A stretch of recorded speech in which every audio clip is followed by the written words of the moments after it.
Hello student, मैं doctor Pankaj Tiwari. हमारे YouTube channel NRD school of mathematics में आप सभी का स्वागत है। स्टूडेंट, डिस्कस कर रहे हैं न्यूमेरिकल मेथड और न्यूमेरिकल मेथड पर हम डिस्कस कर रहे हैं रेट ऑफ कन्वर्जेंस। तो स्टूडेंट, रेट ऑफ कन्वर्जेंस के प्रीवियस लेक्चर्स में हमने आपसे डिस्कस किया हुआ है rate of convergence for bisection method, rate of convergence for regula falsi method. तो स्टूडेंट, आज मैं आपसे डिस्कस करने वाला हूं rate of convergence for Newton Raphson method के बारे में। तो स्टूडेंट, मैं आपको यहां बताऊंगा कि न्यूटन रैप्सन का रेट ऑफ कन्वर्जेंस होता क्या है और उसको किस तरीके से हमें फाइंड आउट करना है। तो स्टूडेंट, मैं आपको बता दूं कि रेट ऑफ कन्वर्जेंस का क्वेश्चन जो है, प्रॉब्लम जो है, इस तरीके से पूछी जाती है so that Newton Raphson method has second order और क्वाड्रेटिक कन्वर्जेंस। तो स्टूडेंट, इस टाइप से अगर आपसे एग्जाम में पूछा जाता है तो वहां आपको डेरिवेशन करना है rate of convergence for Newton Raphson method का।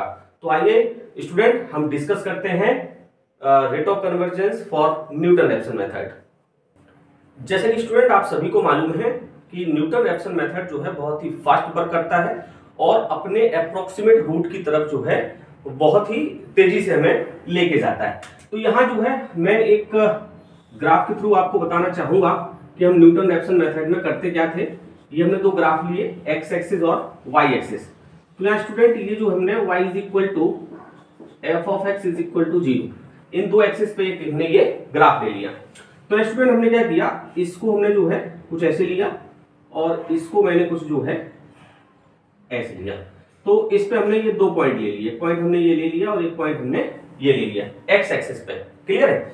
और एक्स एक्सिस को ये ग्राफ जहां कट करेगा, यहां से आपको क्या मिलेंगे, हमारे एग्जैक्ट रूट मिलेंगे। क्या मिलेगा? एग्जैक्ट रूट मिलेगा, जिसको हम बोल देते हैं अल्फा। अल्फा हमारा क्या है स्टूडेंट, यहां एग्जैक्ट रूट है। क्लियर है? अब यहां स्टूडेंट होता क्या है कि ये जो आपका जो यहां ये जो कट कर रहा है यहां, है ना, यहां से हम क्या करते हैं, एक टेंजेंट ड्रॉ करते हैं। क्या ड्रॉ करते हैं? एक टेंजेंट हम यहां से ड्रॉ करते हैं और ये एक्स एक्सिस को जहां कट करता है, यहां हमारा क्या मिलता है स्टूडेंट, फर्स्ट अप्रोक्सीमेशन मिलता है। भाई, हमें अप्रोक्सीमेशन जो फाइंड आउट करने हैं ना, वो अप्रोक्सीमेशन हमें जो है फाइंड आउट करने हैं। तो यहां से हमें मिलेगा स्टूडेंट हमारा फर्स्ट अप्रोक्सीमेशन। फर्स्ट अप्रोक्सीमेशन, तो मैंने आपको वहां जो फर्स्ट अप्रोक्सीमेशन बताया वो मैंने एक्स नॉट बताया है। तो यहां जो है आप फर्स्ट अप्रोक्सीमेशन जो है आप इसको एक्सएन मान लें और इसको एक्सएन मानेंगे तो ये पॉइंट हमने ये ले लिया, तो ये हो जाएगा हमारा इसके पॉइंट जो हो जाएंगे xn comma F of xn. Clear student? तो इस तरीके से जो है हम ग्राफ बनाते थे न्यूटन रैप्सन मेथड का। ये क्लियर है? तो स्टूडेंट, अब हम स्टार्ट करेंगे यहां से। Since we know that the general form of Newton Raphson method, तो न्यूटन रैप्सन मेथड का जनरल फॉर्म क्या होता है student, x of n plus 1 is equal to x n minus f of x n divided by f dash x n. Clear है? यह आपने पढ़ रखा है। यह जनरल फॉर्म होता है किसका, न्यूटन रैप्सन मेथड का। और स्टूडेंट, इसको मैंने मान लिया इक्वेशन नंबर फर्स्ट। क्लियर है? अब स्टूडेंट लिखेंगे, लेट अस सपोज, अब हम लिखेंगे स्टूडेंट यहां suppose f of x is equal to 0, we an algebraic और ट्रांसेंडेंटल इक्वेशन। स्टूडेंट, ये फंक्शन ऑफ x जो है y is equal to function of x is equal to 0, ये क्या है, हमारा एल्जेब्रिक इक्वेशन है या आपकी पोलिनोमियल इक्वेशन है या ट्रांसेंडेंटल इक्वेशन है। And let alpha with the exact root of given equation f of x is equal to 0। ये f of x is equal to जो 0 दिया है एल्जेब्रिक और ट्रांसेंडेंटल इक्वेशन, उसका एग्जैक्ट रूट क्या होगा, अल्फा होगा, जैसा कि मैंने आपको यहां दिखाया हुआ है। अब इसको लिखेंगे नाउ फिर से वही now let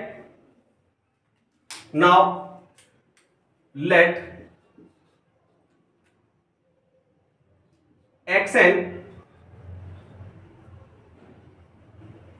be the differ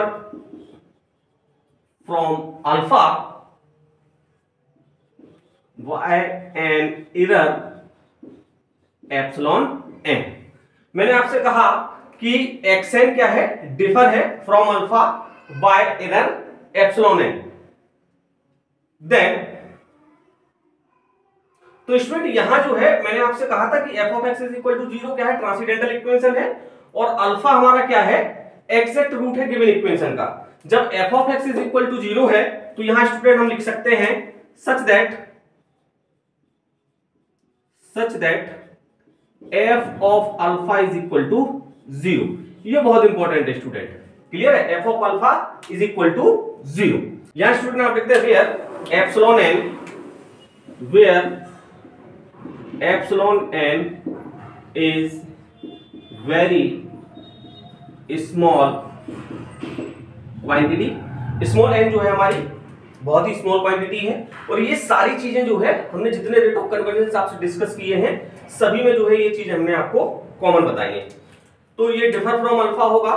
then तो हम कह सकते हैं कि epsilon n is equal to हो जाएगा xn माइनस अल्फा।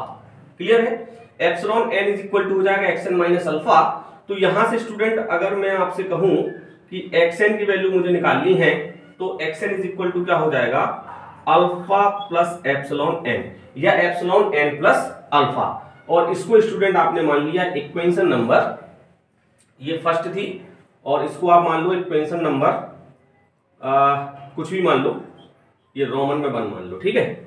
अगर xn इतना है तो आप यहां फॉर्मूले से देखें general form of NR method कि हमें xn के साथ साथ xn प्लस 1 की जरूरत है, तो आप केवल यहां xn प्लस 1 और निकाल दें, तो xn प्लस 1 क्या हो जाएगी, alpha plus epsilon n plus 1, और इसको मैंने मान लिया इक्वेशन नंबर रोमन में second.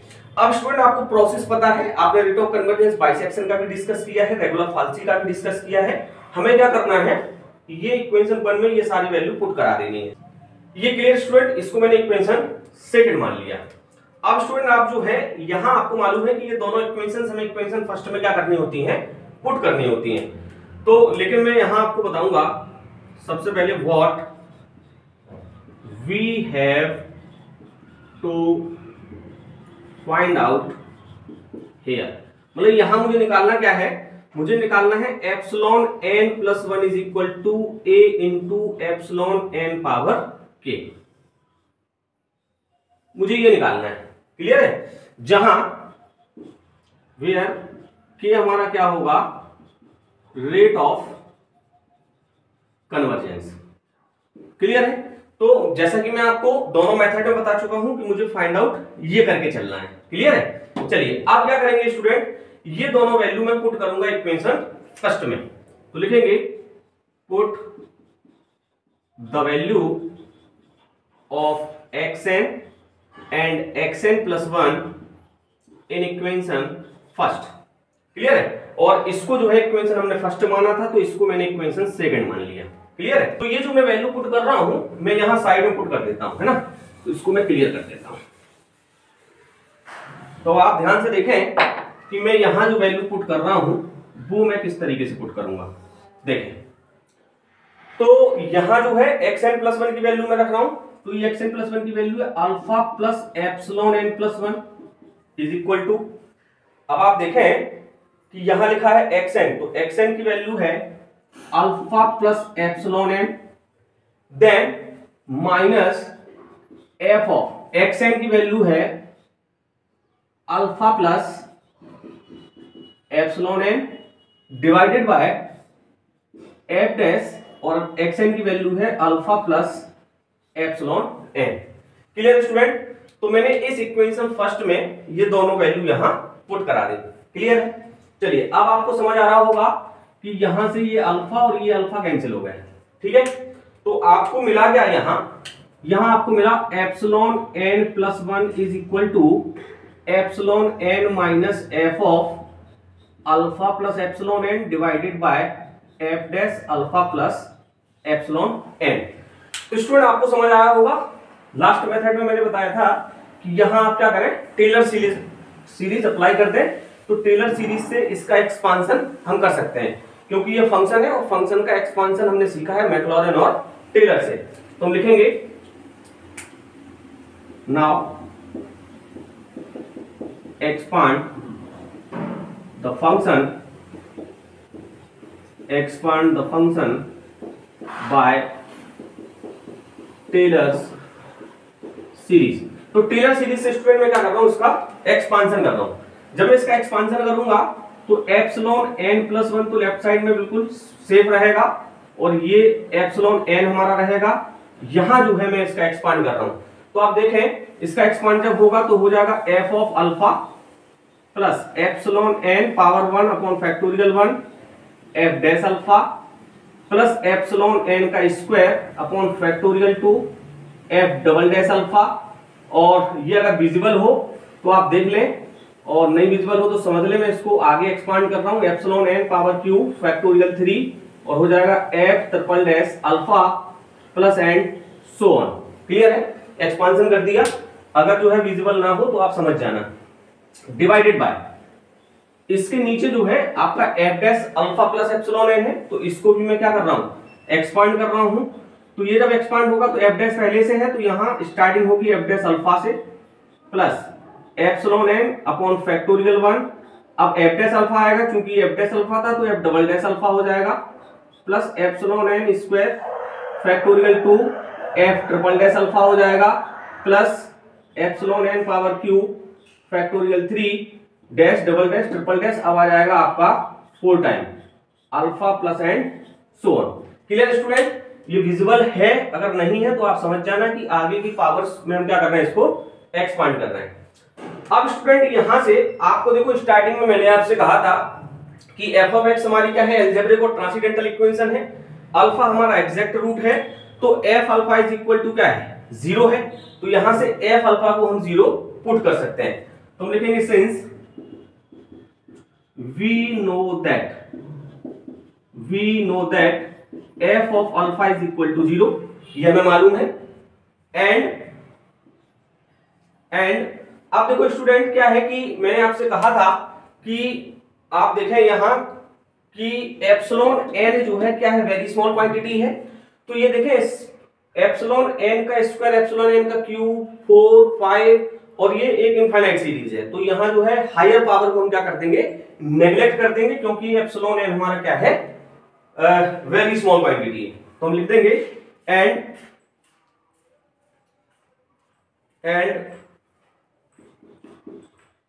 neglecting the higher power या higher terms of epsilon n, because epsilon n is very small quantity। मैं क्या कर रहा हूं, ये बहुत स्मॉल क्वांटिटी है, तो इसके हायर टर्म को यहां नेग्लेक्ट कर दे रहा हूं। तो आप स्टूडेंट इसको देखेंगे ध्यान से, ये epsilon n plus 1 is equal to ये एप्सिलॉन n होगा माइनस ये ऊपर वाला टर्म्स देखें आप स्टूडेंट ध्यान से, तो आपको पता चलेगा कि ये f अल्फा तो हमारा 0 हो गया है ना, क्यों, क्योंकि यहां से तो f अल्फा हमारा 0 हो गया। अब ये एप्सिलॉन n है, ये स्क्वायर है, ये क्यूब है, तो स्टूडेंट आप ये मान के चलें कि ये हायर टर्म है, हमने इसको नेग्लेक्ट कर दिया, ये हायर टर्म है, इसको नेग्लेक्ट कर दिया, और नीचे से भी आप क्या कर रहे हैं, इनको हायर टर्म को इनको नेग्लेक्ट कर दे रहे हैं। क्लियर है?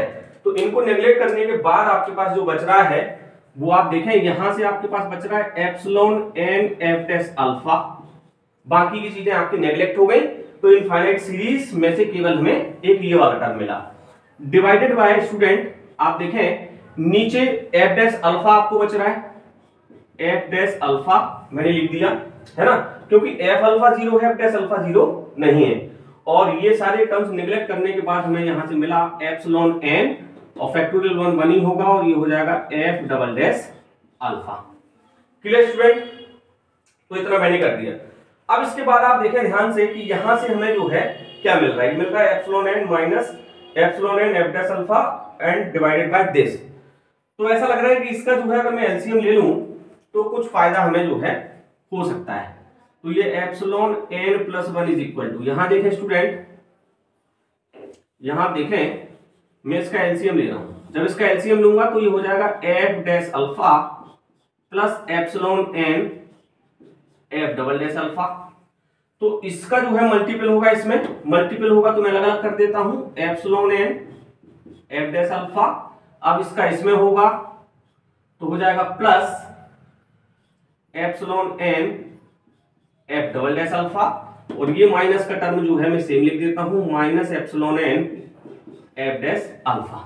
तो यहां से स्टूडेंट देखो एक फायदा हुआ हमें कि ये टर्म जो है नेगेटिव था और ये टर्म हमारा पॉजिटिव था। क्लियर है? तो इसको मैंने कैंसिल आउट कर दिया।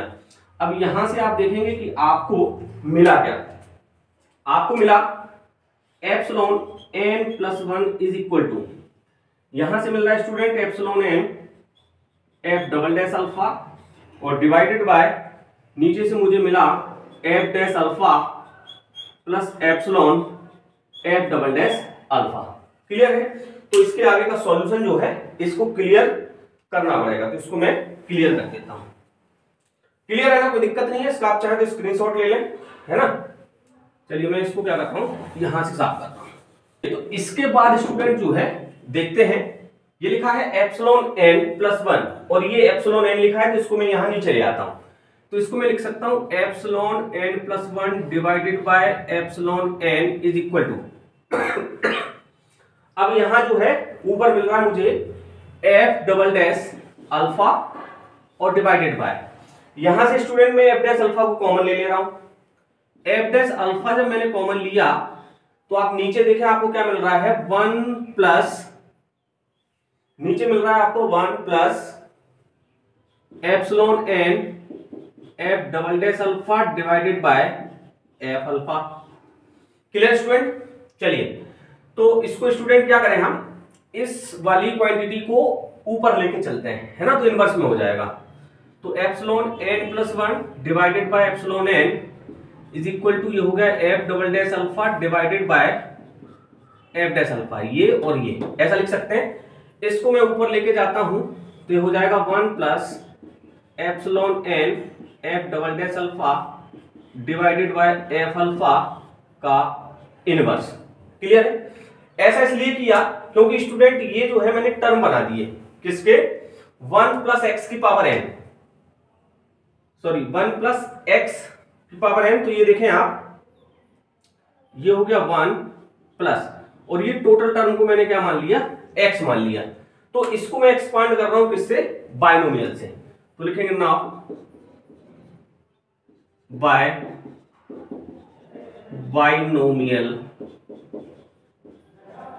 थ्योरम, और मैंने बायनोमियल थ्योरम यहां यूज की तो आप देखें आपको क्या मिलेगा, epsilon n plus 1 divided by epsilon n is equal to f double dash alpha divided by f dash alpha, और यहां जब आपने लगाया तो आपका होगा 1 माइनस एक्स, तो माइनस एक्स होगा, इनवर्स है यहां, तो माइनस एक्स की जगह ये पूरा टर्म, तो epsilon n f double dash alpha divided by f of alpha plus, अब होगा ये एक्स हो गया, अब एक्स स्क्वायर होगा तो हो जाएगा epsilon n f double dash alpha divided by f of alpha, इसका स्क्वायर हो गया माइनस एंड सो ऑन हो गया।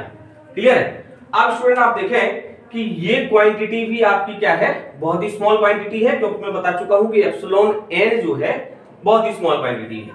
तो मैं लिख रहा हूं कि epsilon n is very small quantity, so neglecting the terms, neglecting the higher term लिखते हैं, the higher terms of epsilon n. तो स्टूडेंट क्या करें, आप इसको भी नेग्लेक्ट कर दें, इसको भी नेग्लेक्ट कर दें, और आगे जो टर्म आ रहे हैं उनको भी आप नेग्लेक्ट कर दें। तो यहां से केवल 1 मिलेगा और 1 में इसका मल्टीप्लाई होगा, तो आपको यहां से मिल जाएगा student epsilon n plus 1 divided by epsilon n is equal to f double dash alpha divided by f dash alpha. और स्टूडेंट यहां से आप चाहें तो इसको ऐसा लिख सकते हैं कि epsilon n plus 1 is equal to epsilon n f double dash alpha divided by f dash alpha. Clear है? अब स्टूडेंट जो है आप याद रखें कि मैंने यहां लिखा था what we have to find out here, मुझे फाइंड आउट करना था ये, क्या फाइंड आउट करना था ये। तो यहां थोड़े से स्पेस की जरूरत है, तो ये जो चीजें फाइंड आउट करनी थी वो मैं यहां लिख देता हूं। क्या फाइंड आउट करना था, epsilon n plus 1 is equal to a into epsilon n power k, और जिसको मैंने मान लिया था इक्वेशन नंबर सेकेंड। क्लियर है? ये मैं साफ कर दे रहा हूं, छोटा सा स्पेस चाहिए मुझे। क्लियर है? चलिए, तो स्टूडेंट आप ध्यान से देखें कि अभी हमें ये मिला। इसके बाद स्टूडेंट जो है, क्या मैं इसको ऐसा लिख सकता हूं, इसको देखो कैसे लिख सकता हूं, मैं इसको लिख सकता हूं epsilon n plus 1 is equal to a into epsilon n. देखो आप इसको क्या मैं ऐसा लिख सकता हूं, आप बोलोगे नहीं लिख सकते, नहीं लिख सकते तो हम ऐसा लिख सकते हैं where a is equal to f double dash alpha divided by f dash alpha. मैंने मान लिया कि a इज इक्वल टू क्या है, एफ डबल डैश अल्फा है, एफ डैश अल्फा है, तब हम इसको ऐसा लिख सकते हैं, लिख सकते हैं, कोई दिक्कत नहीं है। अब इक्वेशन हमारे पास 1 2 3 हो गई, ये हमने तीसरी मान ली। क्लियर है स्टूडेंट? ये हमारा इक्वेशन थर्ड आया है, और इस थर्ड को हमें कंपेयर करना है इस 2 से, इस 2 से हमें कंपेयर करना है। तो यहां जो है कुछ मिस्टेक आ रही है, तो उसके लिए मुझे चेक करना होगा थोड़ा सा। यहां से अपन क्या कर लेते हैं, चेक कर लेते हैं। तो स्टूडेंट अपन क्या करना है कि ये तो एफ अल्फा 0 हो गया, हायर टर्म हमने नेग्लेक्ट कर दिए, तो यहां से ये वाला टर्म मिला, तो en minus en F dash alpha. ठीक है, यहां से एफ डैश अल्फा मिला, और en फैक्टोरियल 1, तो फैक्टोरियल 1 हो गया, एफ डबल डैश अल्फा ये नेग्लेक्ट हो गए। अब स्टूडेंट यहां मैंने जब एलसीएम लिया, तो एलसीएम में क्या होगा, इसका मल्टीपल इसमें होगा।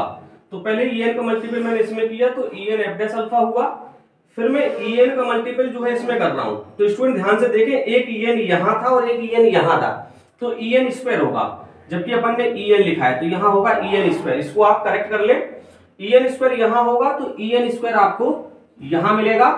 और सेम आप चले कि en यहां से हमने नीचे ले लिया था, तो ये en स्क्वायर होगा, ये वाला भी en स्क्वायर होगा, और यहां भी आपको en स्क्वायर मिलेगा। देन स्टूडेंट ये भी en स्क्वायर होगा, और इस en को मैं वापस इस साइड लेके गया था, तो ये वाला भी en स्क्वायर हो जाएगा। उस हिसाब से ये क्या होगा, en स्क्वायर होगा। क्लियर है? अब स्टूडेंट ये करेक्ट है। क्लियर है? अब इसको हम कंपेयर कर सकते हैं। अब स्टूडेंट आप देखें, इक्वेशन थर्ड और सेकंड को अगर हम कंपेयर कराते हैं, तो ऐसे लिख सकते हैं हम, on comparing equation second and equation third.